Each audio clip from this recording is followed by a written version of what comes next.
Hello there, everyone. Judge Andrew Napolitano here for Judging Freedom. Today is Monday, March 28th, 2022. It's about 2 o'clock in the afternoon on the East Coast. We have some new camera equipment. I hope you like it.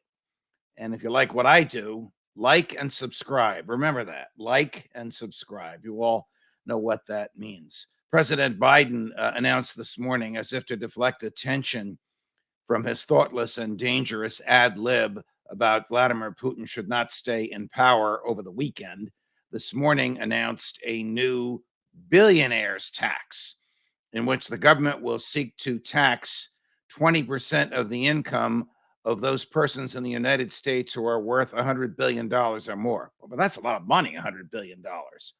But that's what they want to do. This is the 700 richest Americans in the United States.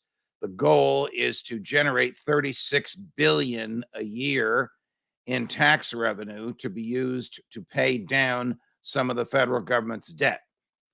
This is probably too little and too late. And of course, it's unfair to take money from just one class of people, particularly the richest. What do the rich do with their money? They don't put it in a shoebox, they invest it. And investments produce jobs, and jobs produce income for all sorts of people, from the poor to the middle class to the upper middle class to the rich. And when the government confiscates, and 20% is confiscation, this is on top of their other taxes. When the government confiscates money from any class of people, particularly a class of people that are notorious for investing their money, they decrease economic activity rather than increase economic activity. Where did the debt come from? Every president since Woodrow Wilson has increased the national debt. George W. Bush increased it by $2 trillion. Donald Trump increased in $3 trillion in 8 years. Barack Obama, $7 trillion in 7 years. Donald Trump, $2 trillion in 4 years. Joe Biden, $2 trillion in 1 year. They just keep borrowing money, mortgaging the future. And now Joe Biden wants to tax people in order to reduce the debt. Why didn't they just raise taxes, or why didn't they just spend less money? Because that was politically unpopular.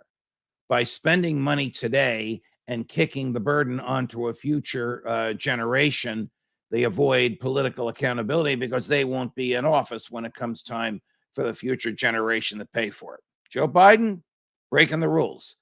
Joe Biden is willing to tax people today, just a certain class of people, just the 700 richest Americans.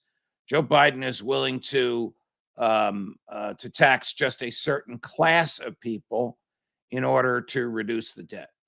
Will we ever come to a time when the government does not borrow, when it only spends what it takes in, like you do when you run your household, like I have to do when I run mine? Don't hold your breath. Judge Napolitano for Judging Freedom.